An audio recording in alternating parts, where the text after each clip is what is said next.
It's better than nothing, Well, right? since we're the first one, we didn't prepare and we are okay with our natural beauty. No filters. Worst case scenario, we do all audio, but I think you guys, especially Dave over You're there. pretty, especially Dave. Dave's It's just hard to gonna compete with him. Dave's gonna be the thumbnail to lure everybody in. All right. So, to be honest, I don't even know how to introduce this, and I don't know what to expect.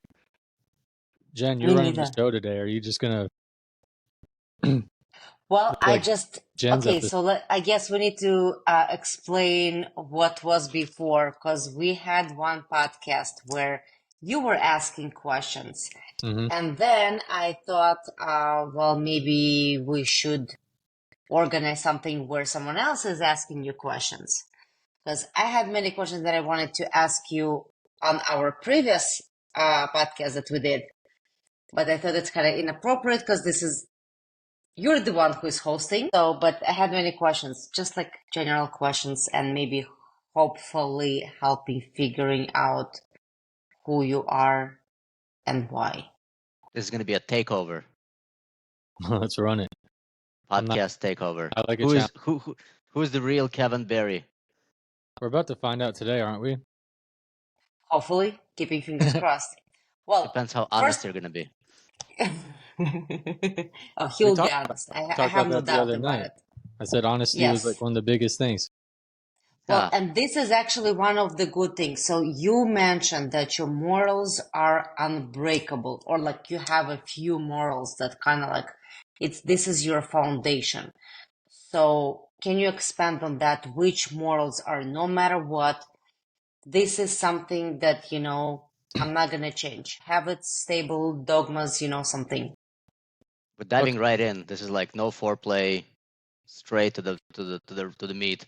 I'm cool with absolutely. it. No warm up. Let's go. Moral wise, as we were having that conversation, I kind of realized that it is a very broad term because morals could be anything. It's like an infinite scope.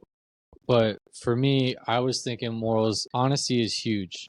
And I think that you have to be honest with yourself, but also with being honest, it doesn't make you like a weak person. I just think like with honesty comes, man, I'm not warmed up. I'm realizing this now. So do you feel like when you're honest, it makes you vulnerable in a certain way? I think some sorts of way, because I think the opposite of honesty is obviously like lying.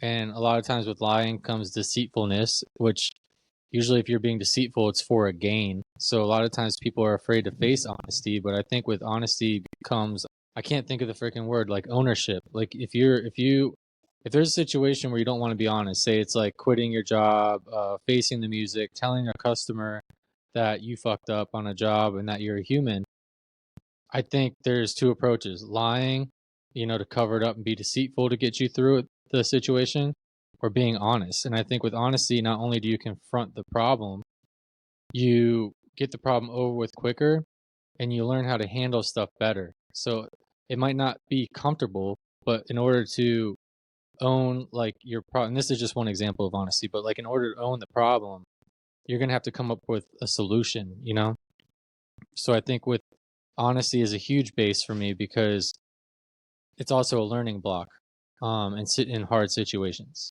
Now, obviously, there's situations where honesty is easy, like hey, what are you doing tonight? Hey, I'll be there. But like, if everyone is genuine to each other, you know where each other stand, so you also know what to expect. Or if this person is always lying to me, or I'm always lying to this person, there's no real stability between the exchange. You know what I mean? Does that make sense? So the exchange should be equal. Correct. You being honest, someone else is honest, and it's predictable and it's stable, and that's the beauty in it. Did I get it right? That's how I look at it, yes. Okay. So anything else besides honesty? I mean, honesty, like I said, was huge. Morals, like your belief system and sticking to it. So if can you give me an example of like some like morals, like something that you were taught or something that you? So for me, morals is like, and I think this is for the listeners. You and I brushed up on it, so you might be more familiar. Like for me, like moral, I kind of explained to you my general philosophy is if everybody did this, or if everybody in the world made this decision, what would the world look like? So like if everybody was stealing from each other, or if I stole from somebody, it's okay. But if someone did it to me and that pattern continued throughout time, everybody would be stealing from everybody. What would that look like? So my moral decision would be, I'm not going to steal. I'm going to figure out a way to earn it, because I'd rather be in a world full of people who figure out how to earn it. So basically, giving rather than getting.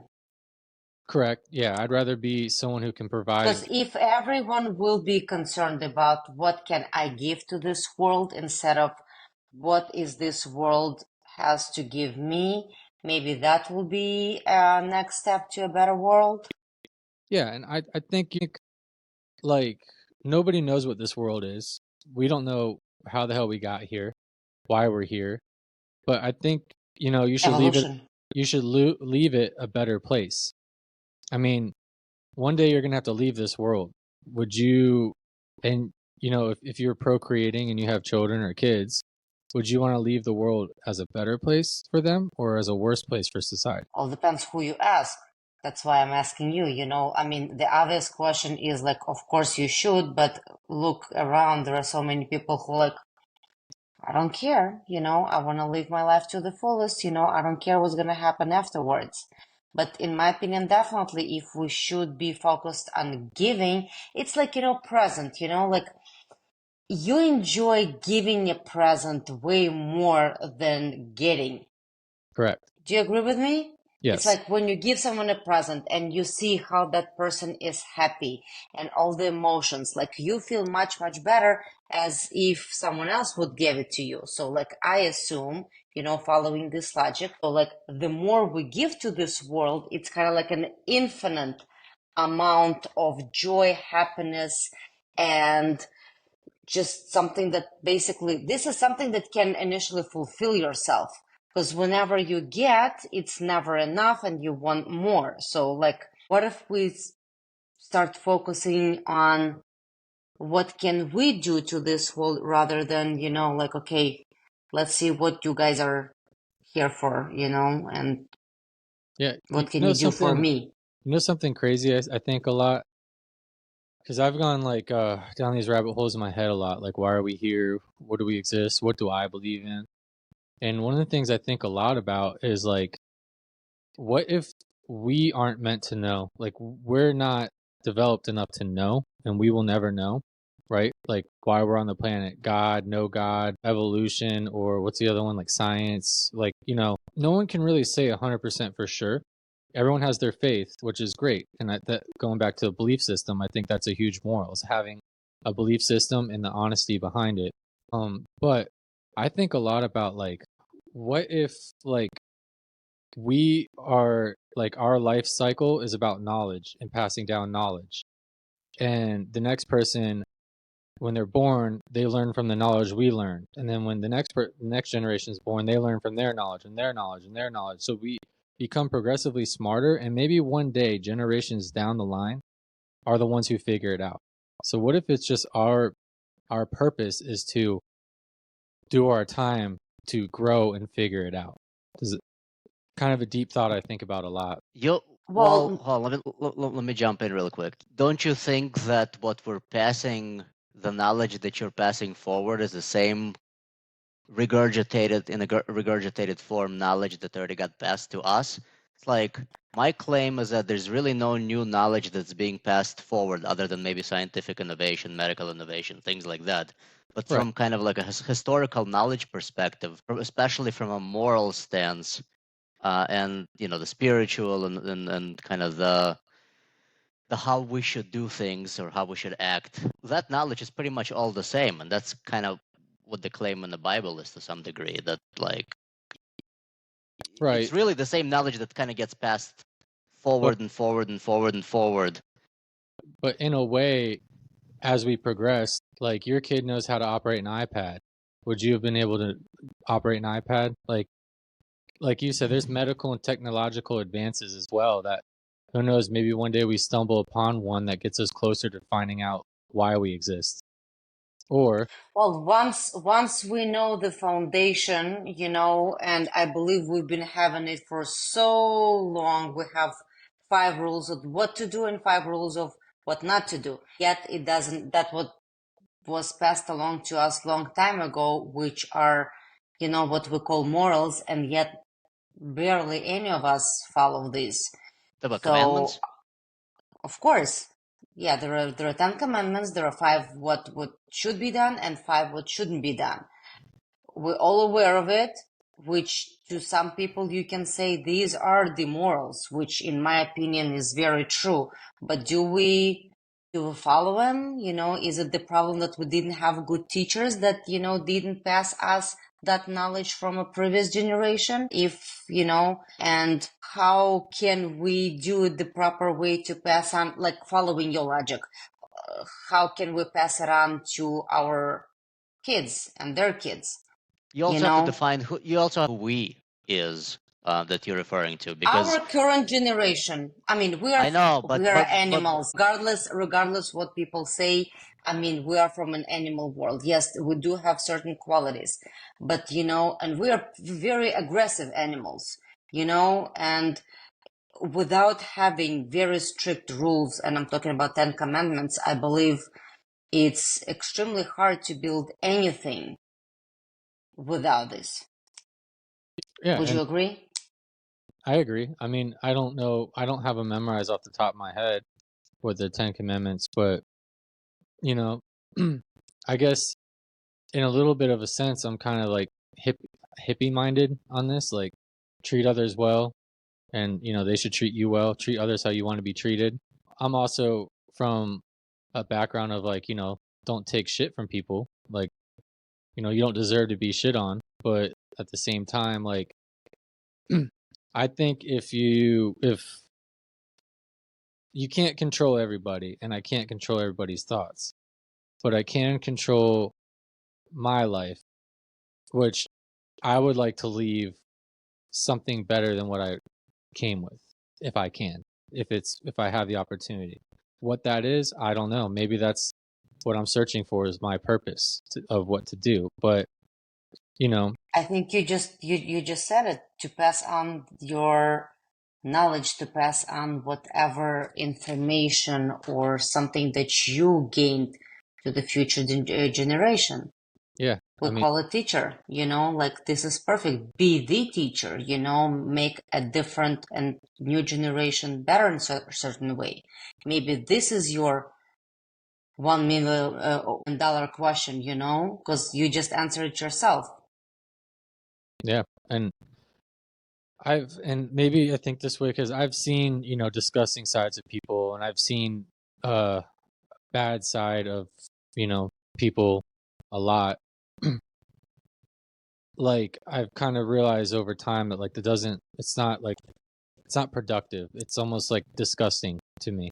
Whereas like if you make better choices, cleaner choices, think about your kids, put them first, put other people before you, not only do you generally feel better, but you might have the chance of like uplifting somebody or saving somebody's life. You know what I mean? Or someone else's psyche. If you meet somebody who's struggling, like I struggled with like depression and anxiety for a while before I even knew I had it. I just thought I was a broken person. So every day was literally a mental battle from the time I woke up till the time I went to bed, trying to figure out why I feel broken. And I told myself a lot, like, you know what, like, this won't last forever. I'll figure it out. If I figure it out one little trick at a time per day, I will share it with people to help them. Now, imagine somebody who doesn't think like that but is struggling, and they meet the type of person who, instead of walking by and like freak or like, like looking down on that type of person, they meet the person who tells them, look, I've been there. It gets better. That's an example of like that one little, and I know from being in that dark realm that like that one little meet and greet or that one little phrase or meeting the person that tells you that might make you feel like it's okay and put you back on the up and up. So stuff like that's an example of like leaving it better or doing to others what you think you know. Or you could be the person that just leaves it alone and sorry they're on their own and this person could struggle. But to you, it's not very much energy. To them, it's everything. So just like So helping others.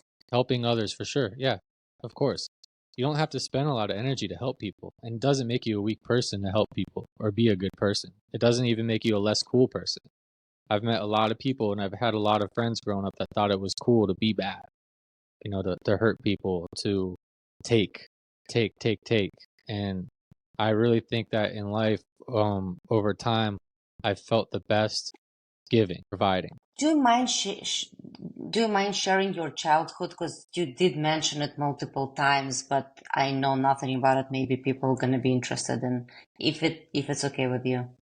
Yeah, I Because mean, I assume my childhood and your childhood was extremely different. So, you know, like when we talk about certain things, yeah, you know, I'm looking at it from my point of view and which not necessarily is yours. So just curious to compare it.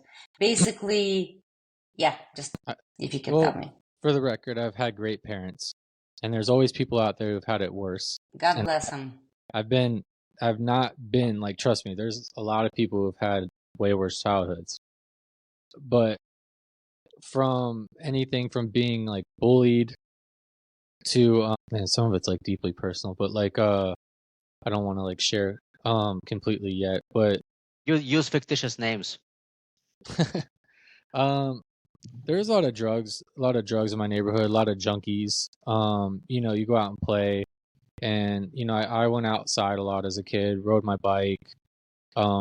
There was a time where I was like extremely afraid to go out because every time I went out, I got jumped or beat up or shit taken from me, you know, kind of tying back to maybe this ties into my morals and shit. But I remember how bad it felt. And I remember going home and you know, telling my grandparents, because when my parents split up, I lived with my grandparents a lot and my aunt and my mom and my dad. Like there was kind of all split time until we were figuring things out. And I just remember being like one day, like, man, every time I go out, I get beat up. And my grandpa said, well, if you know what's going to happen, swing first. And I remember the first time, it was these two brothers in the neighborhood that used to bully people a lot. One was obviously older, one was younger. The younger one was like about my age, but a lot bigger. And the older one was like just taller. Mm-hmm. And I remember knowing like shit. I remember being so scared and just being like, and I just listened to grandpa and I swung first and I connected on the younger brother. And I think it scared the older brother. And I just kept swinging at the younger brother, and the older brother didn't really jump in like he normally did. And then I picked up my bike and rode off. And I remember that was the first time that I didn't take a punch, you know? And I think that was like huge for me. And like being like, man, like maybe I could be a hero or like maybe I don't have to face this shit every day. And I realized that like once word spread that I did that on the school bus, at school, shit like that, like it was like, oh, he's feisty. And then my parents put me in Taekwondo. And this is like when I was like 10 to 12, maybe 13. And going to school, because I used to go back and forth between my mom's house and my dad's house a lot, I would bring my karate gi and my stuff to school in a bag. And so it wasn't like me like out there flaunting or showing it off. It's just like I was going from one parent to the next parent's house. And at first that made people challenge me because they're like, oh, he thinks he's a badass because he's got like karate gi or a belt and shit like that. So people used to target me. And then again, I kind of followed grandpa's philosophy. And then the word got around that he knows what he's doing. And then that's when I was like, fuck, man, like not only do I like training martial arts, but like it just proved effective for me from it like a long term and or from like a long time ago. And I just felt like learning to stand up for myself, especially being smaller, was like a great thing. And then I started getting this like kind of like, I don't know. I just knew what it felt like to be in those shoes. So if I saw Mm-hmm. people bullying other people, I didn't like it. I'll just say that, you know. So it wasn't necessarily like I wanted to be the school badass or I didn't want to like pick fights. I just didn't want to take shit and I didn't want to see people taking advantage of people. And so that was like a big part. basically going Now, out. any good memories from your childhood? I mean, thank you for sharing that. That was great, but like something like the brightest thing that you like, Shit. something that makes you happy to remember. I have a lot of good memories. It's not like That's great. thing. Like my childhood was not like as. There's a lot of people who have had way worse childhoods. It's not. There's millions and millions of people who would choose, what I had to deal with over what they fucking have to deal with. I'm not. I don't want to paint the picture like, man, I've had it rough. You know what I mean? Mm-hmm. But I was from like kind of like a rough area, a little bit. Good memories, man. I had a lot. Like I had a lot of friends in the neighborhood. Like I had a neighborhood with a lot of kids too, and especially my grandma's neighborhood. It was like this big old circle. So you enter in one way, and it's just a bunch of houses in a circle.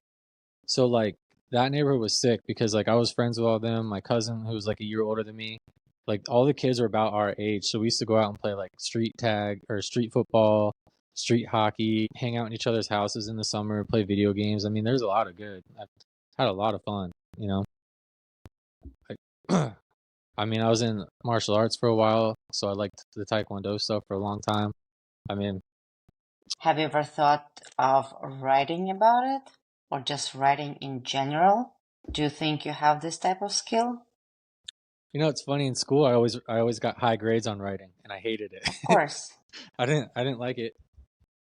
I have blogs. I mean, I wrote blogs about the customizing shoes and stuff when I was like heavy on painting the athlete shoes. How did that go? That actually sounds pretty cool. It was fun. It was cool What? because as I'm painting and setting up these people's shoes, I'm like taking pictures and thinking of how I can make blogs that hold value for people. I'm starting to see these So patterns. my favorite question: nature or nurture? What would you say? So what's the difference? I don't know if I completely understand. Well, there are certain things that you are simply born with. You're just born with certain qualities. You don't have a choice. You're just given by Mother Nature. And, your parents, your surroundings, just basically stuff that works in your favor makes you a better person. Basically, how the environment and the circumstances affected your development versus kind of the attributes you're born with naturally, because everybody's born with certain things. That's a tough one because and it kind of ties in on this channel. I talk a lot. I used to ask people a lot, is mental toughness something you're born with or can develop? Because like in a lot mental toughness? Yeah. And in a lot of situations it's like nature and nurture. Like what do you need mental toughness for? I mean everything. Like you don't want to give up on it. Because if you give up on stuff easily, then how much it's progress. Discipline. It's not mental toughness. Is mental toughness and discipline the same thing? Yeah, I was going to ask the same question. That is a really good question. In a way, but like, all right, David, when we train, there comes a point where you're tired. You want to give up. Someone's getting a pass or someone's got shoulder pressure on your face or someone's on your back and you're exhausted. I think, some people subconsciously make the decision to quit and let the choke go through or let them pass or give up. And I think some people subconsciously keep fighting till the last breath, like till, maybe to where it's bad for them. It might not even be a good decision, but I just think that's like a form of mental toughness. Like, you've seen it at the mats, like, and you've been in tournaments, like you get exhausted your first round, you're like sitting there huffing. I mean, the difference between you and the guy you're going against, if you're going the distance, is, you can hear. Who can withstand the pressure the longest, essentially. Right. And I don't know if you've been in the position. Now it's mental toughness, period, discipline, period, and comma, or ambition. I would put these guys kind of together because, right. I mean, I would say that all builds mental toughness because you want to be ambitious enough to endure. You'd have to be disciplined enough to build. I mean, overall resilient enough to keep withstanding the pressure, But what's for? Whatever your goal is. If your goal is to get, if you show up to train. The main thing is we need to determine what the goal is and whether it's worth it or not to put this effort towards this goal. Yeah, we were talking about before the podcast with Jenn, and one question she was going to ask you is, do the ends justify the means? And I think this kind of ties nicely into this. So if basically you have this mental toughness and you're chasing this goal, do the ends justify the means? Do they? What goal are we talking about? Well, I don't know. It's Anything. like yeah. Okay, so if we're How, generalizing, how does it all tie together is a better question, you know? okay, so like show up to train jiu-jitsu for the day, right? I want the best I can do out of every class I do, right? So I want a tough role. I want to be challenged. So, I can actually learn how to handle tougher and tougher challenges. And I want to be pushed.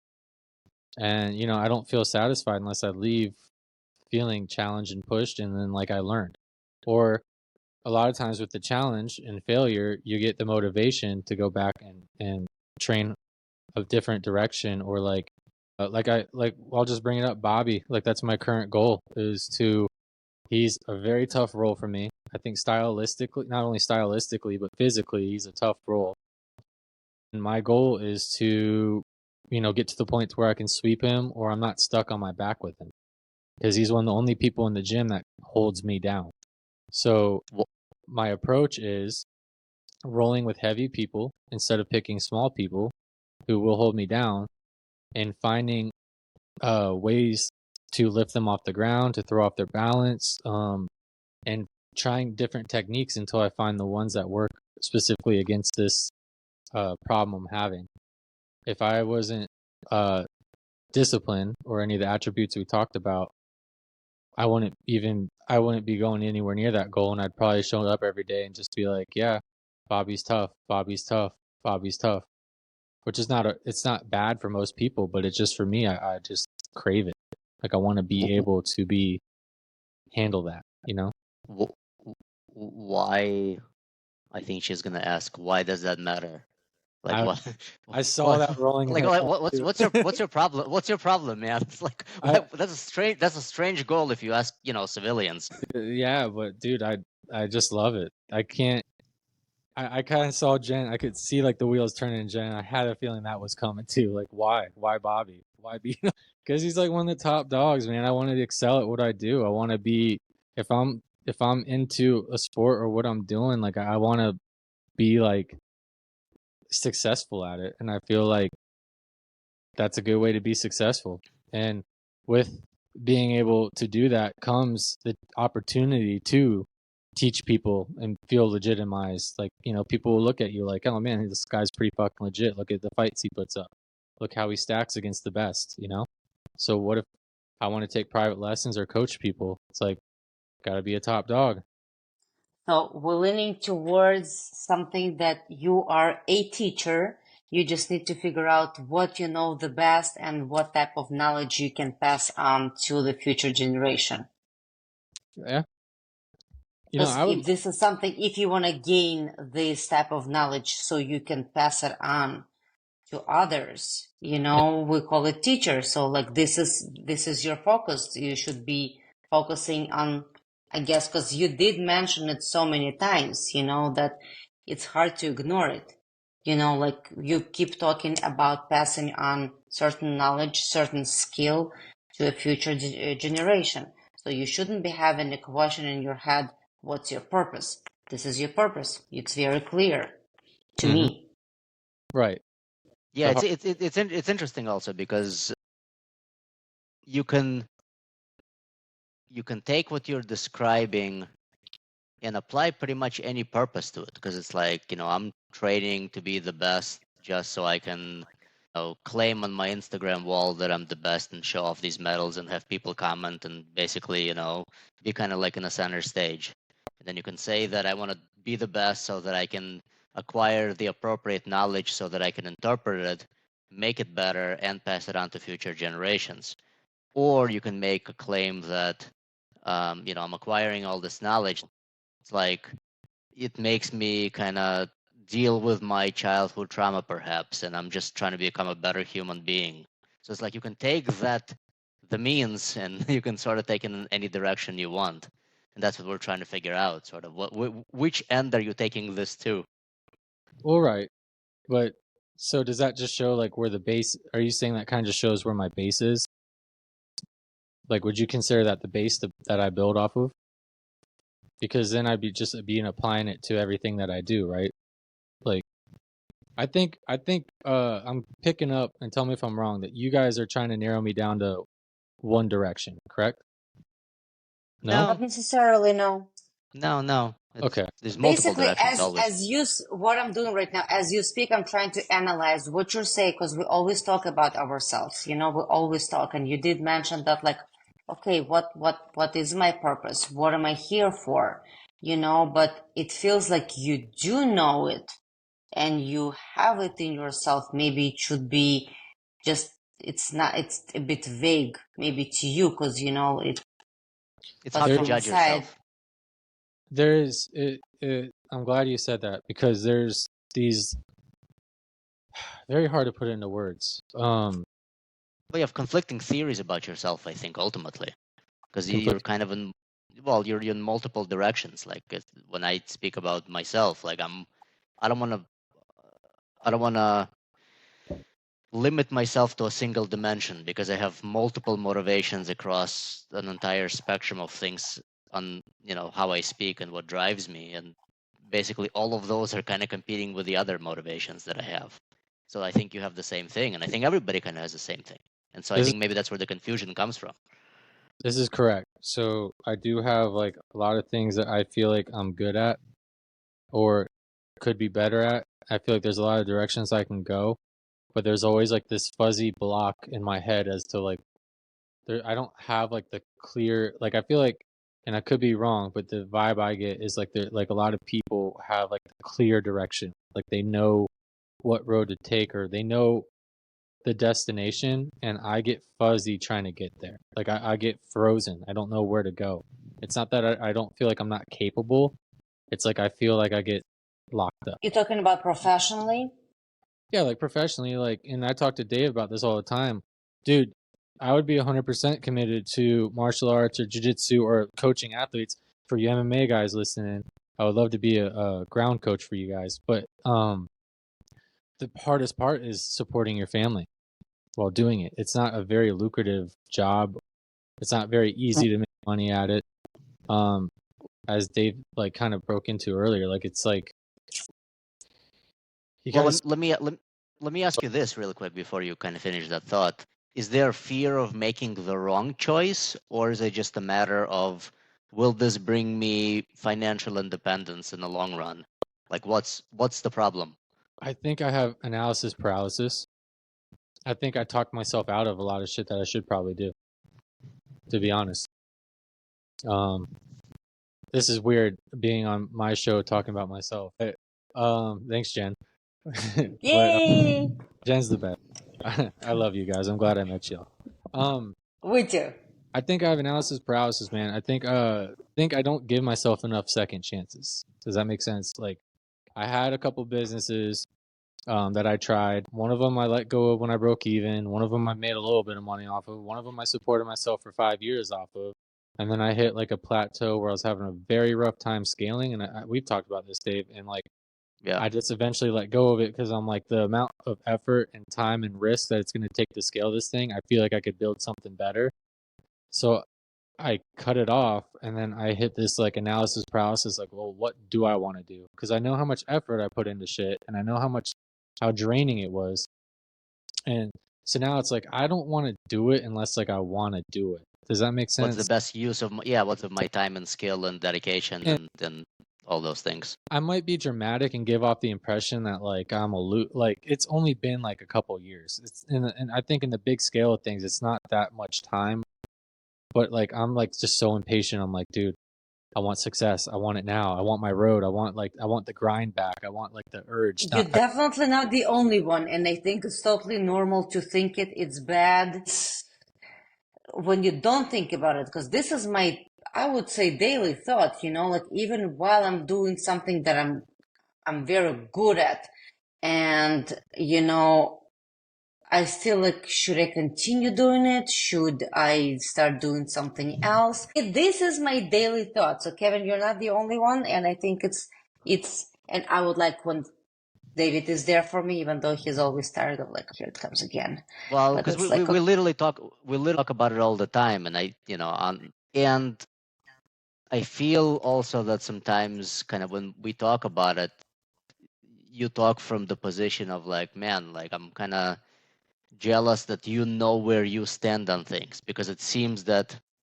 I'm this one-dimensional thing with what I'm doing, with my business, and it's like that's all I'm doing, and I'm not having those thoughts, and I'm not spreading myself thin, thinking about what all those other options are. I'm kind of all my eggs in the same basket, but that's almost the opposite problem, where there's still a fear of like, man, I got all my eggs here, and everything's reliant on this thing, and so what if it fails? Like it's not like my fear goes away. It's just a different fear. Yeah.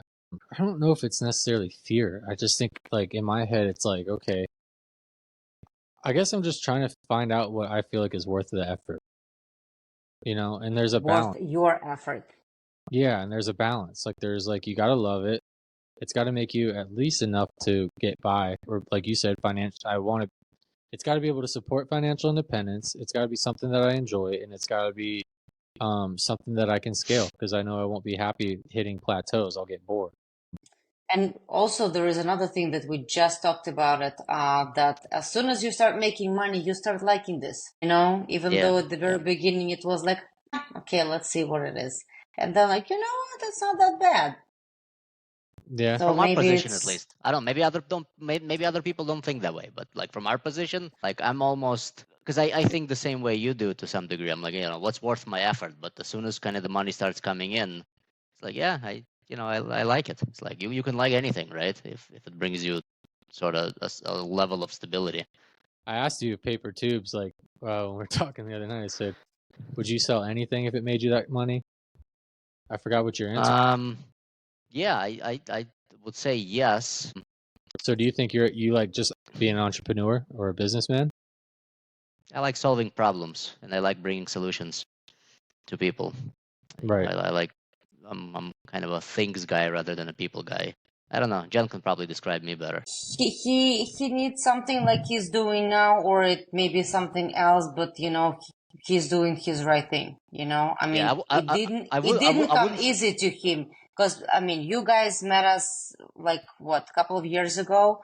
It was a hard way to get where we are now, and like we started from scratch. Like by scratch, I mean like nothing. Yeah. So like it was a hard way up until you get to know who you are, what you're good at, and make a bunch of mistakes on the way, and have an ability to get up, and continue going and deal with consequences while you get to, where you can get. Meanwhile, raising two kids, and being immigrants, speaking with an accent thing.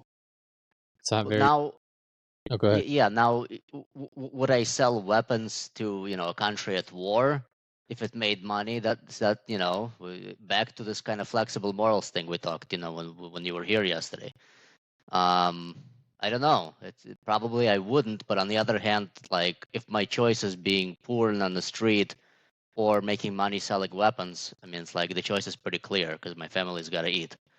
So it's like I know you're saying morals and all, but like I think morals are flexible under proper circumstances. Can we hit on that?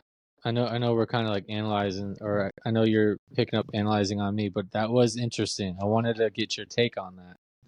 And for the sake of people listening, the context was like we were talking about what you opened with, Jenn. Basically, we're talking about what's the most important attribute. I think Andy and I both said morals, and then Dave, you were like, "What is morals?" So it got loud, and we were having a good time. But I wanted to circle back to that. And the reason we're saying it now, because we lived without morals, we lived with flexible morals, and we are living with a very stable rigid morals at this point. We've covered every single path. So please go on, David. It's way better here with rigid morals, but you can only say that once you have a solid foundation. The problem is what got us to the solid foundation is having flexible morals to some degree, which brought on a ton of issues, but also some benefits. So it's all a mixed bag, no matter where you stand. In what way? Like, what do you Oh mean? fuck! It's a lot to unpack. Unpack. Well, in order to appreciate one thing, you need to see what's on the other side, you know, and it always the other side, no matter which side you're on, always looks nicer. And like, I wish I've been there. I wish. And like, once you cross it and you live a different life, you know, from probably your fantasy, you know, you're like, you know what, I want to go back, you know, like that side, not as bad as I thought. In fact, that's pretty great. Like, What's like? we human beings, we need to learn it the hard way. Let's put it this way. You know, like my mom told me not to do this and that, but like, who listens? You know, no one does.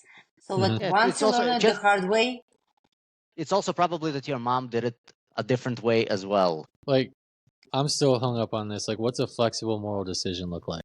Like, well, again, that let's you did say something we're you didn't talking about like something, let's say we're talking about job, you know, like you are in sales.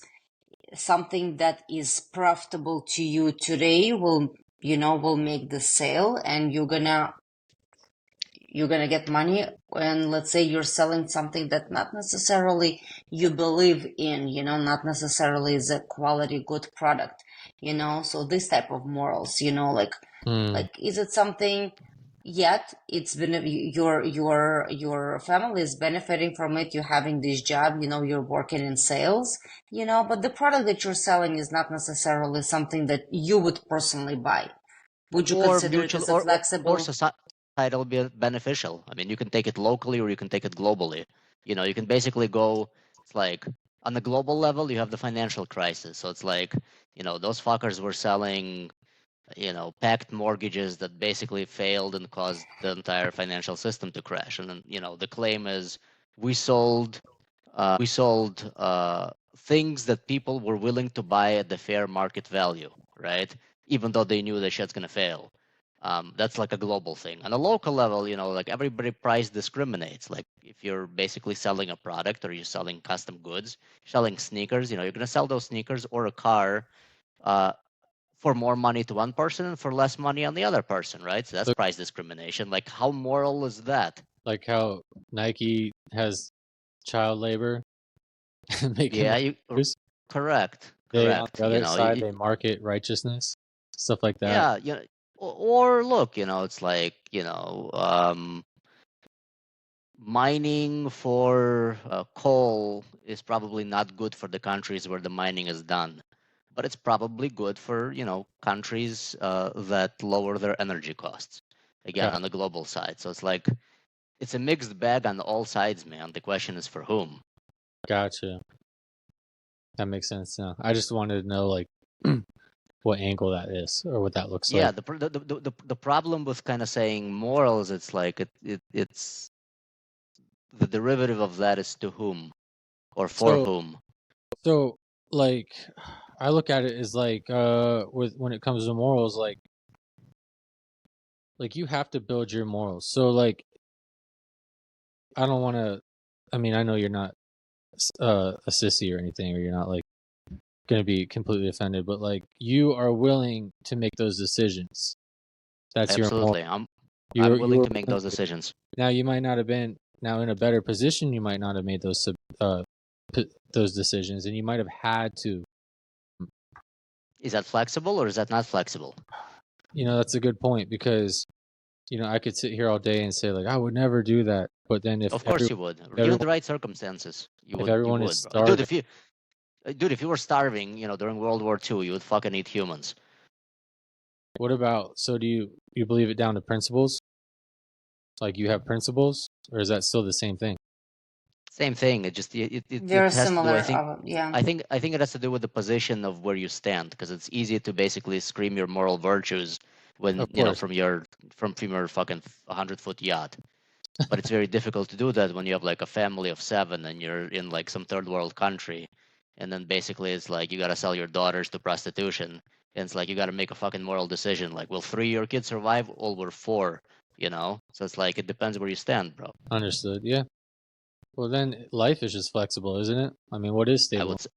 That's all I was trying to. That's the point that I was trying to make, because it's Gotcha. like it's very difficult to make a solid yes or no relative to morals. Now, you should definitely live as if all that shit is, proper and good and good. But I think in a situation where like you have to make a decision, you're most likely you're going to make a decision towards yourself or your family rather than society, when those two things are at the opposite sides of society. I mean, of correct. the moral decision. Right. I agree with you on that, because you gotta be able to live. But generally, I mean, since we're on the subject, like, are you guys good? Yeah. Okay, it dropped. All good? I heard all shakiness and it dropped. The number dropped down. Yeah, I mean, dude, I think a lot of in your speaking, it seems like a part of business. I mean, we see these big companies and how they preach, like, for instance, Target. This is something I think was funny. You know how we're all on the climate change subject nowadays. I thought it was funny that I walked in Target and they made all these huge, big ass plastic signs that are brown that say climate friendly. Yep. But all the signs that were plastic that were sitting there beforehand worked perfectly fine. So you just went and printed thousands and thousands and thousands of plastic signs and threw thousands and thousands of plastic signs away to tell everybody that you're climate friendly. And I just Correct. I'm like, wow, so morally, Target is just trying to attract you in so they can make money, right? Well, There's no morals behind that. There's a facade. It's deceitful. When it comes to business, it should be either rational or irrational decision. When it comes to irrational decision, it's not business anymore. Business must be rational, but the foundation of your business should be your morals. Like we mentioned before, like selling weapon to a country at war or something like that. Yet someone does it. A lot of countries do that. It's also necessary. But is it now? I would say it's necessary. It depends on, a lot of conflicts, like war, for example. A lot of it is political, and so it's like which country is right and which country is wrong. Morals. We need to start with morals, So back to education. We need to educate our kids. We need to educate, for morals, so we don't have to fight. Because at some point, we hate each other too much. So I actually don't like morals. I like values. I think values are, in my opinion, a better foundation from at least a personal stance, because I have my own values, and whether they're moral or immoral, that's almost agnostic. They're kind of just like, all right, so one of my values is competence, one of my values is integrity, one of my values is curiosity. It's like those are values, but I don't know if they're moral or I don't know if they're immoral. But they're kind of separate. What do you think, Jenn?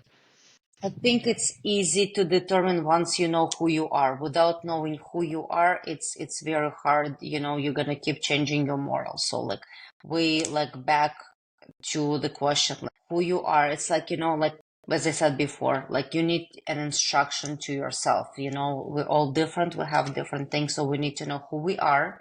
And once you know who you are, build your values around it. Yet having someone, not you, everyone else in mind, because again, giving is more important than getting. And think about what you in particular can do about it. And obviously it's much easier to be done when you're not starving and you have, your kids are in college and everything else is good. It's impossible to have values, morals, whatever you call it, without knowing who you are. Because or without having that foundation throughout your life. Or maybe even without having that foundation taken care of, because again, it's hard to be virtuous when you have no roof over your head and no food on your plate. So it's like, you're kind of back to, what is it, like Maslow's hierarchy of needs. You have the basics to the complex. So it's like values fall much higher up the pyramid rather than lower in the pyramid. Well, I mean, one of your morals or values could be feeding your family. And, I think that's a necessity. It's a necessity. That's a necessity. That's not a value. You got me. It's your That's more survival. responsibility. You take a responsibility. You have a family. You have wife. You have kids. This is your responsibility. At this point, you have no choice. Like it's a responsibility. It's a necessity. It has nothing to do with your morals. Kevin. That's it. Huh? Also, it's law. Kevin. That's it. Is that all you wanted? Was to stump me?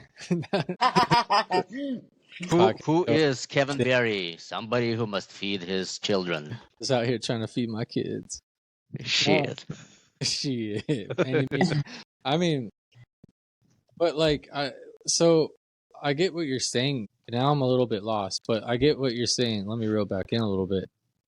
But you got to have something to base it off of. Like you're saying it's flexible, and I think that's fair. But you still have to have like your base, like your foundation, like where. So what would you call that? Your codes, your commitments, your personal commitments, your life code. You need to figure out who you are first. I mean, Ten Commandments are definitely is a great foundation for all of us, because you can't go wrong with this, if you stick to that, whether out of fear or whether you simply blindly believe in it, it doesn't matter. This is the right thing to do. But I'm saying, in addition to that, it's crucial to know who you are, like your not necessarily purpose, but your qualities, your strength, your weaknesses, your personality, your nature. Like, is this back to nature? Your nature. Is that what your nature? Absolutely. So it's like that's where that question comes back. It's like nature versus nurture. So it's like there's certain shit you're born with, right? And everybody's kind of born with slightly different things. Now, there's commonalities across groups of people, but there's enough variation that different people have different qualities they're born with naturally. So, some are more giving, some are more, ambitious, some are more kind of passing on the things to future generations. So each one has kind of their extrovert, own attributes. Introvert, emotional, right. Not emotional, like someone who, like, there are different things, and this is something we have no control. This is our nature, so just like some people need attention, some people, please leave me alone, I don't want to see anyone, based on that you can determine your profession. Based on that you can determine whether you should or should not have family, or have not kids, and just like other things. But like, without understanding your nature, it's impossible to move on. You just kind of like, you just live in the dark, like, okay, I'm gonna try this thing. Oh, no, it didn't work, so like, we don't want to walk blindly. And that's, I believe, what creates anxieties. That's what creates all the questions. That's what creates like, okay, I don't want to get up, or, I don't want to wake up, or just like all these things, because you just simply don't know who you yourself. are. You don't believe you don't know your nature, and like, your body is basically telling you you're like, by having anxieties, by having, all these questions in yourself, just basically screaming. Yeah. I found a lot of myself dealing with all that. I mean, I think there was a lot of deep questions. There's a lot of nights not sleeping. I made an episode where I brushed up on like what I dealt with. I don't know if you want me to dive into that or not. What it was like dealing with that kind of stuff, but like, it was like the weirdest thing. So like, I remember being out, and this was like during like young 20s party days and shit, right? Where like we were out partying all the time, having a great time. Every night was fun as fuck. But like, there was one night where all of a sudden, like, my brain, dude, it just went, like, it just dumped. Like, that's the only way I can explain it. It's just, I'm like literally just out. We're at a bar, got a beer, start drinking the beer. Everything's good. And then my brain was just like, poof, like, and it just felt weird. It was like almost like there was like, the only way I could think now is like, there's no dopamine in my brain. Like, there's like, it was just like, when you wake up and you just have a bad day and everything feels like shit. It was like that multiplied. And I just remember being like, what the fuck is wrong with me? Like, I'm out having a good time. Like, this is great. Couldn't snap out of it. I just could not snap out of it. And from that night, it just like grew. Like it was like I woke up the next morning, I didn't shake it off, and then like the next day I'm like, so then I got myself in and I'm speaking now from my perspective now, because in the time I did not know like how to deal with it, but as I've like kind of dealt with it over years and years and years and constantly thinking about it, I've kind of figured out the ticks. You know what? Does that make sense? So like I was waking up constantly thinking about it to the point to where like I trained my brain to wake up and the first thing to think about is, do I feel like shit today? And of course, by thinking that, it's a fear. So you're unlocking an anxiety. So the first thing you're like, no, I don't feel. And then you're like, oh, there it is. Yeah, I feel like shit today. Oh, well, fucking, it's still here. It's still here. It's not going anywhere, you know? And like I had to learn how to deal with these circles. And like I would put myself in these circles and I would have to go, well, it's going to go away. Well, it's not going away. Well, I'm stuck like this forever. Well, no, I just Like felt a feedback loop. Yep. yeah. Well, no, I felt good earlier when I wasn't thinking about it. Shit, now I'm thinking about it. Now I feel like shit again. And like I just would do these loops. And then it's like, fuck, I eventually started having to concentrate on how I was breaking them. And it's like, all right, you guys don't think about penguins. You're probably thinking about penguins, right? So it's like you have to like break yourself from thinking about thinking, if that makes sense. So it got really tough. Is my mic still working? Yeah, Yes. we can hear Okay. you. Okay. So it was like I had to constantly go through these and figure them out for years. And slowly like, okay, I conquered that one. Okay, I conquered that one. And I was convincing myself certain things were triggering it. So it wasn't necessarily like I wasn't to the root of it to where it's like it's anxiety and depression and it's just like it goes away. I was in this like, well, this makes me feel it. So then it was almost like my brain was blaming it on stuff. And then it's like I would avoid that shit. So like you know, like, and then I got scared of like going to the gym for a little bit. Like, oh, the gym makes me feel good. I like going to the gym, but then like when I walk away, like I feel like shit again. So I don't even want to bother going to the gym and feeling good because I'm gonna feel like shit afterwards, and it's just gonna be fake. It's just fake. I can't do it. I'm not gonna do it today. I'll talk myself out of it. So I had to eventually like build myself up and talk myself through these things and figure them out like one day at a time. I had to just basically start like telling myself 1 day at a time, 1 hour at a time, 5 minutes at a time. I had to like break down these episodes and I think and a lot of that was finding myself. Going back to what you're saying, like figuring out who I am, what I want, what really matters. Because when you're in, say what you want, in a really anxious moment or really dark moments, you find out what you care about. You know what you hold on to, what keeps you here. I would never hurt myself, but like I could definitely see how people can get in that realm of wanting to, and I never wanted to give up. I just wanted to get through it and get rid of it. And it took a long time. And I always told myself, if I ever found someone going through it, I would help them in an instant because I don't think I would ever forget how that felt. And if I could cut off years of them dealing with it, days or hours of them dealing with it, it would be worth it. It would be worth the time it takes to help people like that. And I think that going kind of down the path that you talk about a lot, Jen, because you mentioned a lot, like teaching, helping. I think that kind of showed me too that like it's just worth more to me to help than take. You know, I don't think taking during those moments would make me feel any better, which is like shit. I just don't think I'm a taking type of person. Like I want to make sure that if even like even when I sell T-shirts to people, like the podcast T-shirts, I want to make sure they enjoy them. It's not just like ha, sold it, done. Like it's like, oh, you like your shirt? How's it fit?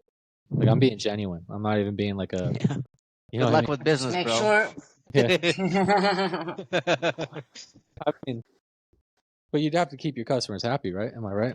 I know. I mean, Make it the best T-shirt out there. You make sure it's the best quality. So like you don't have to ask them whether they like it or not. You should know that this is the best T-shirt with the best quality, with the best logo.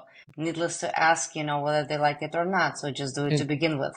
and maybe I don't need it on the corporate level like you, Dave. I think Damn. corporate's like that. You know what I mean? cutthroat.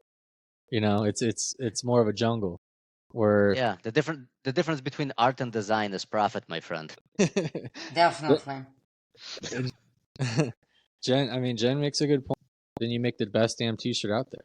Like you're not selling snake oil. You're selling a product you believe in. I'm not selling snake Exactly. oil. I can still And sell a good product. Like profit is important. So what you're telling all three of my viewers right now, no, I'm just kidding, that your paper tubes aren't that great? No, they're excellent. They're the best. I still need to make money because yet I got family we to support. both in sales. So like if you give us whatever needs to be sold, we will sell it. But when we're talking about like the business, like we are making the best out of it. Something like I would personally want to buy. Like I'm not gonna sell something that I wouldn't buy myself. That's the way Yet I still have an ability to sell. Like if you hire me for like a nice amount of money, I'm gonna sell your product. I still have this ability, but the difference is my choice. Right. I don't think I'm incapable of conning people, but like You shouldn't be conning people. I'm not saying business is con artistry. All I'm saying is that there's like profit involved, and you have to feel okay about making the profit because the profit is what's feeding the family. Because like, look, if it's I'm not an profitable, expert, it's not business. no, but like here's the way you got to think about this stuff. It's like if I'm an expert and I've dedicated all my life essentially to learning how to produce this like high quality product that people want, because the market dictates what sells, not the salesperson. So Right. if the market really wants the product, I have to make the product that the market wants, right? In order for me to make a product that market wants, I have to be competent enough and put a lot into the process in order to make that product. If I'm so competent, I can make that money anywhere. I can go work for somebody and make that money, or I can run my own business and make that money. And so I have to marry the value that I bring to the market with my personal benefit, which is actually what capitalism is all about. It's a marriage between personal benefits and societal benefits. You're essentially, as an inventor, for example, or a salesperson or a company, you're bringing value to everybody by creating something that everybody needs or wants. But in return for doing that, you're basically taking on the benefits of the sale, of the production, of the invention, of all that stuff.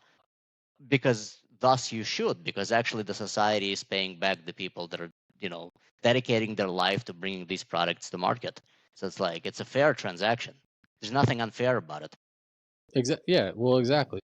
I think we're doing like what you and Andy were doing the other night. Like we're talking about the same. I know. I know. I was actually fucking around with Andy, but he's actually right in his regard. We need to get. I can't wait to get him on here and just. We got to get him back. We got to get a few tequilas in him, and we got to bring him back. Just pop out the microphone. Well, and to me that's fair. Like you always say, let the market decide, and I agree with that 100%. Like whenever you're like, I'm all for the market deciding. Well, if the market's deciding, people want it. They buy it. I mean, Justin Bieber, Taylor Swift, there's people buying it. Like bro, that's our problem as society because we're not very sophisticated consumers. So when we say the market decides, that's the reason we have what the fuck we have here. Shitty presidential candidates and,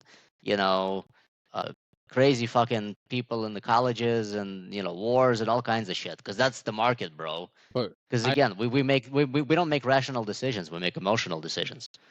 Yeah. And that's what a lot of marketing is. But that's the best system you can have. Alternatively, you can have North Korea. Yeah, for sure. Yay!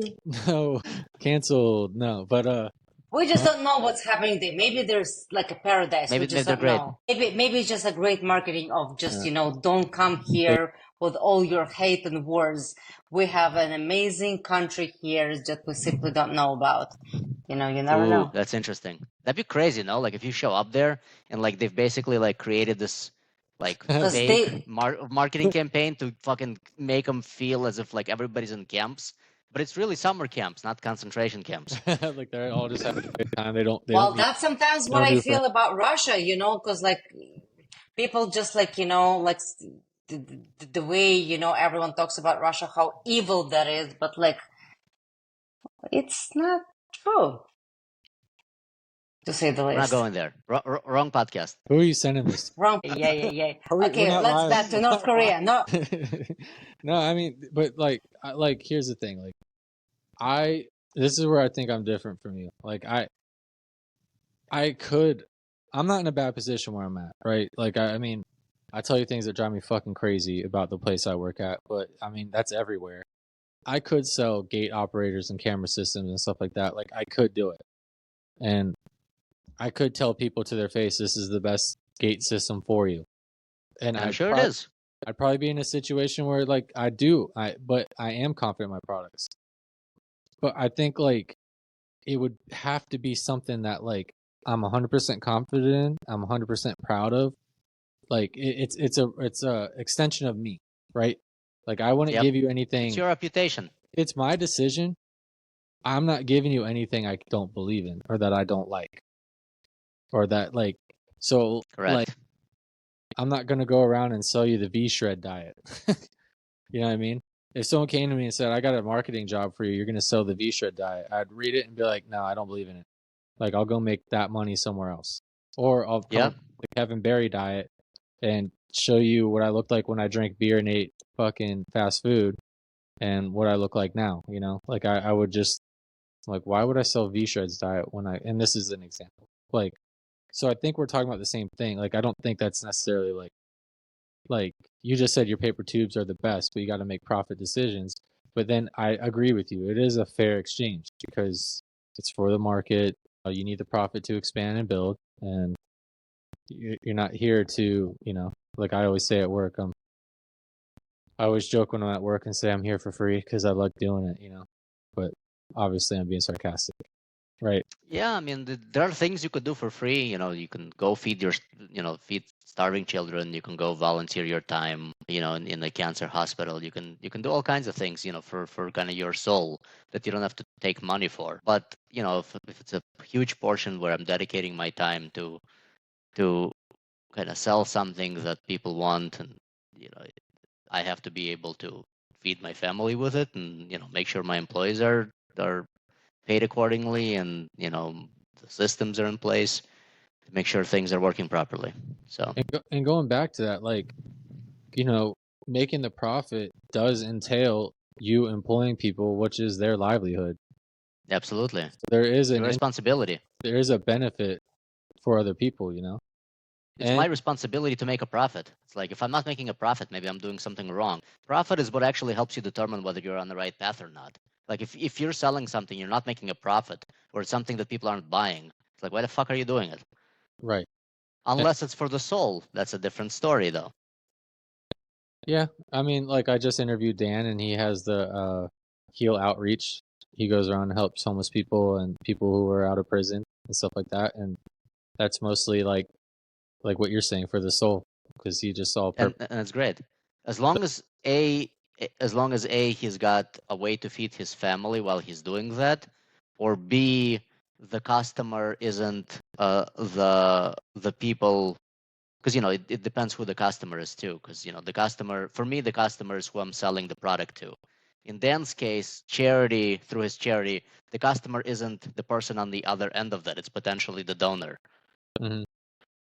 My outlook is like, there's still a customer somewhere. Just the question is, who's giving you money for what? Because, you know, that business has to run on something. Your outlook on business, I mean, you have to be the best you can every day, right? No, I disagree. I think you have to provide something of value, and you have to be, you know, the best you can is, I don't know how you can determine. I don't the best you can. I think you have to be disciplined, and you have to set goals, short to medium term mostly, and you basically have to offer something of value, and that's it. And that's it. And let the market decide whether it's good or not. Which we call professionalism. You just need to be a professional, you know, someone who knows what you're doing. Yes, definitely discipline, you know, something persistent. You know, not necessarily the best. Absolutely. Not necessarily it's going to be your best, you know, but just... I feel like I got to kill it. Like, I don't know why. Like, when I'm doing a pair of shoes, like, I could slap Mickey Mouse on it, hand it to the NFL player, and be like, "Yeah, I put Mickey Mouse on your shoes." But how do you know that it's perfect? Because, you know, you're talking about kill it, which actually I'm equating to perfection. How do you know it's perfect? Like, who are you to determine that it's perfect? Got to stand out in a good way. Like, I don't know. Yeah, Like, but to you or to the customer? That may not be the same thing. both. But again, that may not be the same thing. I mean, look, it could just be me, but it's like, shit. I could like let's make it easy. They want Mickey Mouse and a pair of Air Force Ones. Yeah, I've done custom shoes where it's like, okay, I just throw Mickey Mouse or Minnie Mouse on a pair and hand them back. Like, oh, that's all you wanted, and it's going to be cheaper and easier for you if I just do that. But then, like, I always want to do like just a little bit extra. Like, I want like sometimes I'll just throw like a quick little background on there, or like I want to do something original. Like, I want something that stands out. I don't want like. And you should. Where All you're I'm gonna saying go is that you. I All know I'm saying is you're you can add and you can add the details that will like kill that thing to death. oh, It's like when you like cut it off. correct, because again, the I'm not saying don't like pass off garbage as something Right. done. You're still gonna do the best you can. I'm saying that there's like a level of perfection that seems unreasonable sometimes, because I've seen people do it. Like people never launch things because they're like it's not perfect enough. I When had it that happens to me, it funny. happens to me like with customers all the time. Like people just never launch businesses, and they're kind of stuck in this like artwork development stage. And so they've bought the packaging and they're developing the art, and then like that shit's in there for like a year and a half, and they still haven't launched the business. And I'm like, just give me something so we can get this thing on the shelf, have you sell the product and make you some money, and then you can like make changes on your second order. It's like because you're kind of sitting in this limbo where you never launch until you think it's perfect, and that perfect is never good enough, and so you never launch. Yeah. Yeah. That's you who always says what perfect is better or done is better than perfect. Done is better than perfect, baby. So I had that issue when I was detailing. Like, I remember I started detailing cars and I wanted a good product and I wanted it like people to be happy, and I just know sometimes I did more than what I should have. Like, instead of just like quick vacuuming, quick wipe down, like customers probably not expecting perfect. A lot of time it took me a while to realize I'm doing too much. Like, it's taking too much time, it's not profitable, and it's above the customer's expectations. So I understand that. That was a lesson I had to learn detailing. It's like, all right, I had to like kind of tone it down. Like, okay, for this price point, this is what you get. For this price point, you get this. But so I understand. I What do they say? Mount Everest is filled with bodies of really ambitious people. Maybe calm down a little. I mean, right. I can't. In certain situations, you're probably right. But I look at it as like kill it. Like, I don't know. Like, you like to go to the Making gym and it lift weights. perfect, making it the best. Yeah, you go to the gym, you lift weights. You try to eventually get heavier weights and get bigger and stronger. Like, I kind of look at shit like that. Like, if you're waking up and you're like, okay, today I got to write proposals, and today I got to contact my salesman, and today like this. My mindset be like, okay, I'll do the normal day, but maybe today I'll look into like this department and see what's up with it, see if I can change anything or switch Yep. something. Where some people would probably be like, all right, I did my job, I'm going to bed. Tomorrow it's going to be the same old rat race, Like, my head's always like, I don't know, I do have a hard time turning shit off. Like, I don't like to, I probably should sit down sooner than I do sometimes. Jen, where are we at with this, huh? Where's your analysis? Have we gone off the beaten path? Number one, We you are. definitely I think need to write. Writing is crucial for you. Any thoughts you have, especially, when we're talking about anxieties, when something you have in mind, just start writing it down. Not necessarily like a diary, but just kind of like the best thing when you have someone, where you can sit down and talk it over. If you don't write it down, like any concerns that you have, like, even if you have nothing to say, just, still write it down, talk it through, write it through. This is crucial. And definitely, teaching is your thing, like get a skill. Shoes, you keep talking about shoes. Like, I want to have a pair of shoes from you where you write, where you draw something. Let's make it happen. Maybe this is your thing, making like custom shoes, drawing on shoes. Or maybe you can be very, very successful in that. I think there are multiple doors that you have in front of you, but you thinking overthinking which one should you open, and therefore you're not opening any. Yeah, Just, that's the problem. start You think opening, I'm just open. open at least something. Even if it's not the one that you're gonna like, even if the one you're not gonna stick to for too long, still open it. Right.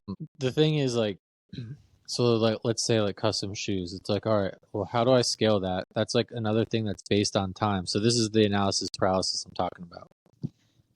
How do you scale that? Doing a pair of shoes takes a shit ton of time. It's like 10 hours easily in a pair of shoes. How do you I scale thought it's that? gonna be more than that. Like, I don't know, like 30 minutes a day, 15 minutes a day. I'm gonna show you. I've been working on this picture. That's for you. It's like a cross stitch. It's huge. I've been working on this for probably a year. Yep. Sometimes it would be just a few days in a row. Sometimes I would just forget about it for like a few months. I wouldn't even touch it. But it's like every day you get like a few stitches, like whenever. And at some point I will be done with this because I do have many of these type of pictures. This is just the largest. But at some point you will get to this. So just grab a pair of shoes. You have only 10 minutes today. Do 10 minutes, Tomorrow you're going to have 2 hours. Make it in 2 hours, but do it. Yeah, Just do I'm it. gonna pick holes at that because there's generally lead times involved, especially if you're selling shoes to a customer. The other thing I would say is that how much can you sell those shoes for? Maybe it's not a viable primary business. Maybe that's something you do as a secondary thing, as a kind of a night gig, because that seems to be something you like, but it doesn't seem to pay the bills, and so you don't have to drop it. It could be one of those soul things, or it could be something you kind of slowly work into your primary deal. Maybe you find a way to get it launched, get a few celebrities on board, then you start selling those shoes for $5,000, $8,000, $10,000. Then it becomes a primary thing. Then the time doesn't matter, man. Then you're selling art, but it's very difficult to do that as like a main concentration. So, you don't have to drop it, but it may not be the primary thing at the moment. Well, maybe you're both right. Maybe you treat it as like a hobby and you put a little bit of time each day into it, and one day maybe the opportunity comes to step it up the next level, and then the next level, and the next level. Yeah, next thing you know, somebody on UFC is taking those shoes off before the getting into the octagon, and then you become fucking famous. Let's not discount the podcast. Huh? I said, let's not discount the fucking podcast. What are we doing Yeah, here? Yeah, I got you. I don't want to give out Yeah. the secret because that's just like helping competition, But yeah, this is you could be the fireman with a podcast that makes custom shoes. and yeah, teaches private lessons to students on the weekends. Teaches private lessons. Hey man, anything's doable. In the park. That's right. But I mean, let's get into that a little bit. Like the podcast business and stuff is pretty, like it's scalable, like almost infinitely, as long as you're able to keep bringing in viewers. There's a market. You got to find out your market, kind of like you had to do with your business. I mean, how would you see something like that scaling? Just picking your brain. Like we talked about before, it seems like the money is in like advertisement, right? But there's also merch. Yeah, you need viewers. Yes. You got to bring viewers. So is the whole trick just getting as many viewers as possible, or growing an organic audience, or a faithful audience? I don't know. I've never run a podcast. Well, you're the problem solver. Do you like it? Do you enjoy it? Why are you doing this? Let's start why are you from doing here, it? Right? Damn it, you guys did it again. I mean, it doesn't sound like you're doing it for money. It sounds like you're doing it because you enjoy it. Sorry. But yeah, I just like it. I mean, I like talking to people. Fuck, I mean, how much I've learned just doing this, These are conversations like, yeah, they're entertaining. And I know there's people out there that, again, can gain from them. A lot of people like David's. We've had a few podcasts. People have specifically said, like, I like that business guy you talked to, the guy with the audio, and they explain our episode. And I like him too. Oh, don't make it. 20 years, Kevin, 20 years. No time to explain. Send money. I like, but no, for real, like it gives me, not only is it like a cool hobby, I can talk. I've always talked a lot especially when I know people, but there's just a lot to learn, a lot to ask. I mean, shit, I get the opportunity to talk and learn about business, learn about people's mentality. I like hearing about people, how they think, how they tick, how they handle struggle, and everyone's got struggles. Who knows? Maybe somebody hears a struggle one day on here and bumps them up to the next level. It's beneficial for everybody. Yeah, I think you need the audience, and I think you need to identify who your audience is, and then you can sell the advertising space. Because Yeah. I think it's going to be very difficult for advertisers to throw money at something without making sure that message is being shown to the right crowd. To the right crowd. Yeah, right. Yeah, there's different ways to monetize it. I'm not monetizing mine yet. I'm just making content. It is actually growing, and I do get these little bumps where all of a sudden it's like, damn, I'm getting like 1,200 people a month. Damn, I'm getting Oh like shit, nice. this many people a month, and then like I slacked for the past month. I've had technical difficulties. I've had cancellations, and then I noticed like it went down, and I'm like, oh shit. See how people get addicted to these numbers, like, you know what I mean? Yeah. But it's just to answer your question, Jen. It's a lot to learn. I like building relationships with people, and I feel like people like to share, and I feel like people like to listen. So I'm hosting all that at once. It's great. So maybe your focus shouldn't be money. What, like being a priest? If you're helping people with this podcast, if you're learning a lot from it, maybe this is your, you shouldn't be thinking about money, just keep doing what you like. People like it, you like it. Right. Yeah. Talking jits for good, not for cash. Talking shit for favors. Look, you make enough connections. There's something in that as well. So what's a positive from all this? Positive? Yeah. Like people get to watch me get picked apart by you guys. Like I'm getting jumped here. We didn't pick you apart. You didn't share anything you didn't want. Yeah, that's you capitalists. Shit. Down to capitalists over here. Jen, so explain what you're doing here. Actually, it's been an hour and a half. I want to hear like what you're doing, because I see you back there listening. Right. Once again, I'm into psychology. I like psychology because this is always was my $1 million question. Who am I? I wanted to know my nature. I wanted to know what my qualities. I wanted to know, and like you said, and I think I was able to figure that out. And I do like it, not because it brings me money. In fact, it doesn't bring me money. And whenever I talk to people, I never take money because I think this is something, first of all, I enjoy doing and it's beneficial to others. And I feel, sometimes with certain questions, I can navigate because, if you ask me like, okay, what should I do? And I tell you, okay, like 1, 2, 3, you're just not going to listen to me. But when I ask you a certain question and you start answering this question, you start thinking about it, so I kind of like navigate your thoughts to a certain direction where you're like, okay, don't think about it. This is wrong direction. Think about that, and just analyzing your personality and helping with my questions, to figuring out who you are, I feel like it can be beneficial. And my gain, I'm here just, to give. And if some of my questions were beneficial, like will open the door for you to start thinking about like, oh, I never thought about it. And actually it sounds about right, will help your future decisions or just your future life. That would be the best.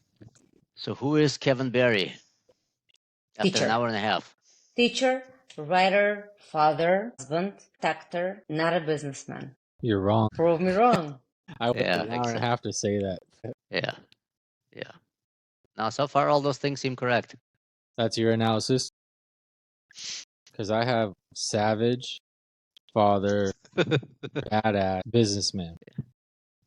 Okay, once again, savage. Well, you can still be protector and savage, you like it's savage protector. I'm gonna push back on the business thing. because I think there's different levels. Like there's self-employment, there's businessman, like you're thinking like corporate head honchos, you know what I mean? And then there's small business. Like, I mean, there's different levels of business. I'm talking about like self-employed. Oh, I'm talking. Okay, so you're saying not when self-employed. I think, in my opinion, businessman is a wrong categorization, because you can still be self-employed, Right. but not in the sense that a businessman is. It's not a businessman. You're more of a craftsman than a businessman, and both of those could be self-employed. I asked you quality or a quantity the other day, if you remember, and you answered without even a second of thinking that. And I'm not saying there is right or wrong answer. You said quality. It also depends what, but yes, most quality. Like if I'm going to buy something, in order to be a businessman, in the point where I think about the businessman, it should be 100% rational thinking. There should be nothing else involved, because business should be profitable. If it's not profitable, it's not a business. In order to make it profitable, it has to be extremely rational. Mm-hmm. Nothing personal involved. Nothing personal, just business. You won't be able to do that. And again, it's not a good or a bad thing. Right. There is no right or good answer. This is your personality. You would take it too personal. You won't be able to take it rationally. That will be on your way. Only time will tell. That's for sure. But, we don't want to waste time. We want to start making something, like, again, being a teacher. Right. That's very profitable. Yet, it's something like, fits your personality better. I have to. I don't know. I'm going to push back. I don't think so. I mean, and you shouldn't be making your decision now, but just like. Right. I don't like working for people. I like calling the shot. I think. Well, we don't like working in general, for the most part, The very base level would be self-employed. You're always working for people, Kevin. That's true. You're always working for people, even if you're not. Sometimes having a boss that's somebody else is better than having a boss that's you with yourself, because you're probably the biggest critic of yourself is you. And and we're both self-employed, me and David, and we work, in my opinion, I think we work much harder for way people. More, yeah. Then you have like one manager where you're like, okay, that's it, 6 o'clock, I'm done, I'm going home. It's in my opinion, it's much harder, and not necessarily but it's just a personality type. But you should be passing on knowledge, skills to a future generation. Sure. I mean, I don't ever have a problem teaching or passing on knowledge. You need to make something that is quality. Just think about the quality, not the quantity. You ask like these questions, like quality over quantity, and you tell me to pick one. But like situation, like, do I want if I'm buying something, you want quality, right? Or if you're looking for a partner, you want quality, right? Over quantity. I mean, that would be my choice. That's where my head goes. What about the business? I would run when it comes to business. I'd want one quality business over quantity, but like I would say quality too. No. I mean, you want quality products, right? I mean, you also sell as many as possible, but like, I mean, I don't know. Okay, with one quality product, how long you gonna be happy with one quality product? Well, do you want one pair of very expensive shoes, or you want 5 decent pair of shoes? If it came to shoes, I want 5 decent pairs. Okay. Because they'll probably be different styles and last just as long as one quality pair of shoe, or if not longer. Okay. But it's subjective. Do I want 3 air conditioners, or do I want one good one? I want one. Depends on the efficiency. The quality, right? The quality. Cost. Efficient. It's money in versus money out. Yeah, it's just I'm just asking questions. I'm not giving you answers. I'm just asking you questions, something to think about, you know? for sure. Something is just, again, and there is no right or wrong here. Agreed. I agree. Everyone's different. My back is, dude. Them takedown things yesterday tweaked my back. So I'm What did we sorry. do yesterday? Though, like they sprawl and you got the leg, Oh yeah. That was got to weird. pop back out. My lord, that like pulled my back. I'm getting old, guys. I'm getting old. So I still have written down nature versus nurture, and that's another one I haven't worked through yet. How do we work through that? Think also about like, what's your $1 million question? My $1 million question? Once you have something, you know, like at least you have a focus. Do you have I don't a know. question That's a hard question. and like where you say like, I wish I had an answer to this particular question? I mean, how deep does this go? Like, As deep as like, you know, like I have this question and I wish someone can answer me that question. what's the point of life? Or where do we go when we die? Everyone is different. You know, like what's your $1 million question? So What's let's say yours? you do have Say that. an answer, you know, what's the purpose of your life? You know, but like, oh man, and I forgot to ask about something, you know, like less important, you know. So do you really care about it? About the purpose of life? Or Do I? your purpose of life? I mean, I think. Do I care about mine? I have very clear my purpose of life, which is love. This is my foundation. You Mhm. know, like my life without love doesn't make any sense, and it should be love in many ways. We're talking about culture, love to beauty, love to kids, love to people, love to many things, but there should be love involved. And if I'm lacking it, you know, like profession, I don't really care whether I succeed in profession when there is no love involved in it. You know, when I'm doing it all by myself, or like I have, this is my foundation. But I'm not saying that should be for someone else. But if someone will ask me, "What's your purpose of life?" I would say love. As long as you live and give love, you feel purpose, right? I can just exist in general, like as little as this. You know, like it has to be love.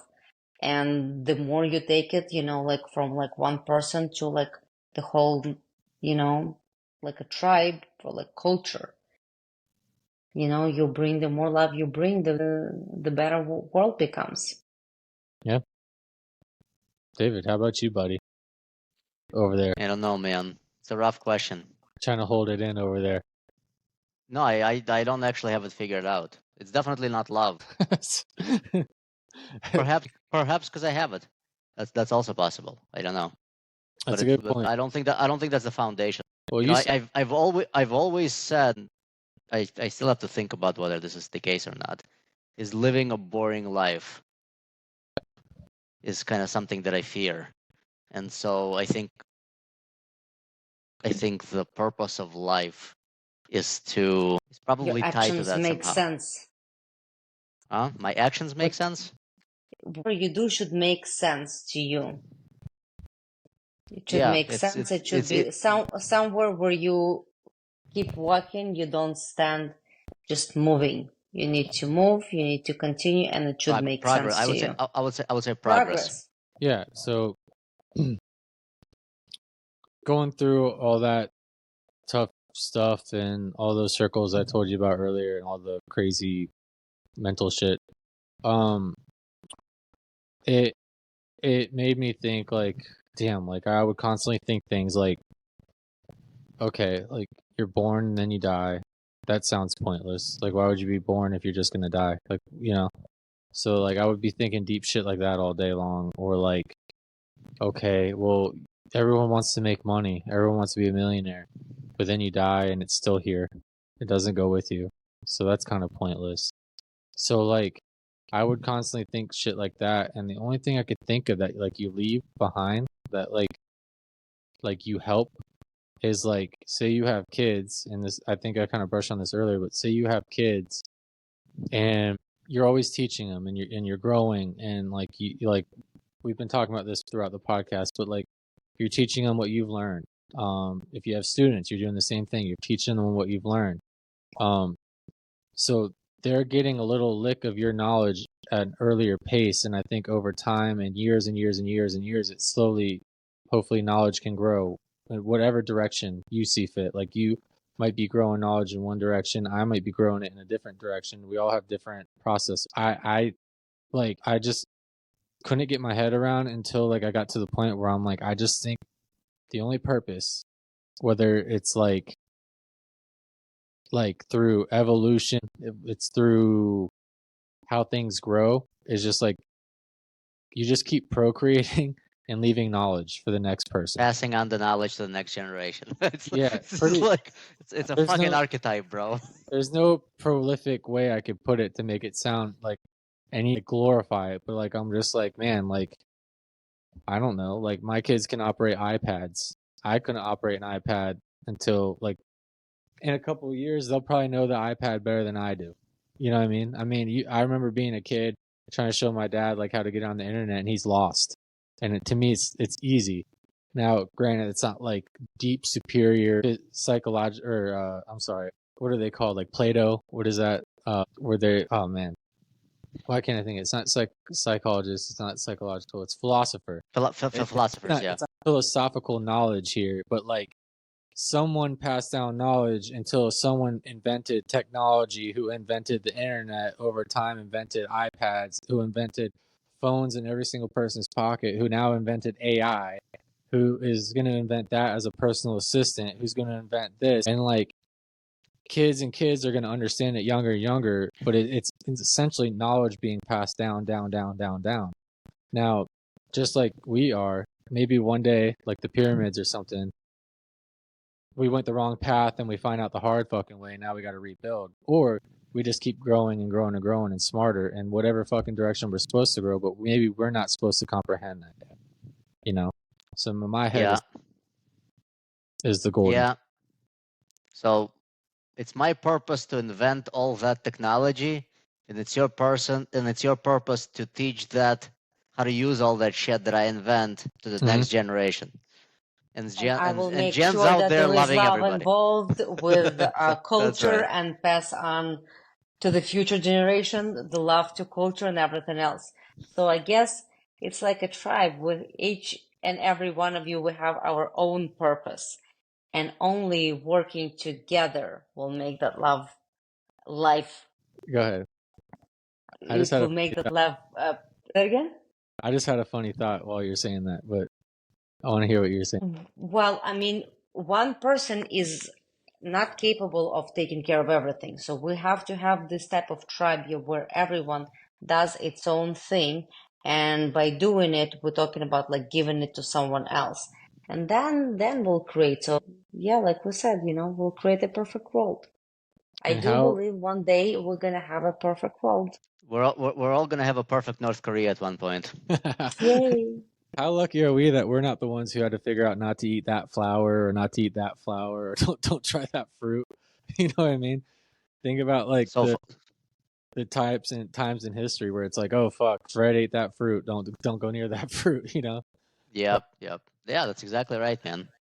And But we still do certain things that, a few generations from today, they're going to say, oh my God, they still were killing each other. Oh my God, they still were stealing, they still were doing this and that, violence and everything. So there are plenty of things that we still haven't discovered how not to do to each other. Those people still did jiu-jitsu. Look at them. Pretty much. And I'm going to pass it down until she passes it down and passes it down. That's funny. You know what I mean? And then my new purpose is to show Jenn that I'm going to be a fucking ballin' ass businessman. And boom. I'm going to kill it. I'm going to be a fucking savage at it, as well as a father and a teacher and a writer. I'm going to write a book to Jenn about it. And I will be the first one. If this is something that's going to happen, which I hope it will, writing definitely should be happening. I want to be there to continue inspiring you. She's gonna leave a 5-star review on Amazon, and it'll say, "I love it." We can go out and get like tacos, and you can write a Yelp review. That's pretty funny. Great taco. That's awesome. We had tacos today, actually. You have tacos every day. I had tacos the other day when I called them. Any other questions, Our Jen? son graduated high school today. I know. And like I keep telling him, no means no when he's in college. I just want him to know. I just want him to. It depends. Depends No, on the It morals. was a great time. Thank you for your time. I had an Yeah. amazing time with you. Did you have fun? Congratulations to him for graduating. Thank you. I mean, what now? Has he figured? College. Do you have the University of Tampa. Here do we go. do you have these conversations with him? Oh yeah. All the time. Is this like what you do at family dinner? We don't have family dinner. We don't do dinners. This is something, yes, we are all on a different schedules, but we do talk a lot about this type of philosophy, psychology things all the time at home. And so do you guys ever like all together meet up and talk? Or is it like, you just catch your one boy over here and your one boy over here and stuff like that? Yeah. We eat when we're hungry, not when we're all together. Which I don't think it's a good thing. I think family dinners are crucial, at least once a week, but we do get out, somewhere and, we do talk. I was going to say, do you find these talks? We talk a lot, and I think it's important. Do you find like it helps you guys bond or it helps you guys know what path each other are on? Absolutely. I think it's great. I mean, even just asking for my almost 18-year-old, I always ask his opinion, how should be done or like what he thinks about things. And like I admire his thoughts, and I'm like there are a lot of things that I personally learned from him. Yeah, see, I like it. I think it's a really good exercise. Something that I think is really good to keep up with. I don't think a lot of people do that or have talks like this with their kids. Talk to your kids. Yeah. Talk to your kids. And don't let them talk to David. Don't let your kids near David. Oh, he's an amazing father. No, he's awesome. He's a shit, and I can't wait for him and Andy to get on the mats together. You're gonna fuck me up, dude. He wasn't happy yesterday. But I'm hoping he was drunk and doesn't remember. I'll leave that where it is. Thanks for he is probably right. He in that regard. You should. He had a lot of regards, bro. He did, yeah. Big regard. He did have a lot of regards. That was fun. We'll get him on. We gotta do that again. I think that would actually be fun. Is like just we could figure out how to set it up with all four of us, and then hand that man some tequila and just go at it. Hell yeah. We can actually, you and I will talk about some good provoking material. Yeah, we'll set him up. We'll get it going. And we won't let him get through his knee surgery, and we'll figure that out. Oh Lord, thanks for doing this, guys. Thank you very much. Thanks for having us again. And thank you, Jen. I appreciate the insight. Thank you. Got my notes, and I'm not telling you what's on them. No, do not. Good night. Teach, write, start a business. We got you. All right, later, guys. Holla. Thank you. Bye. Bye-bye.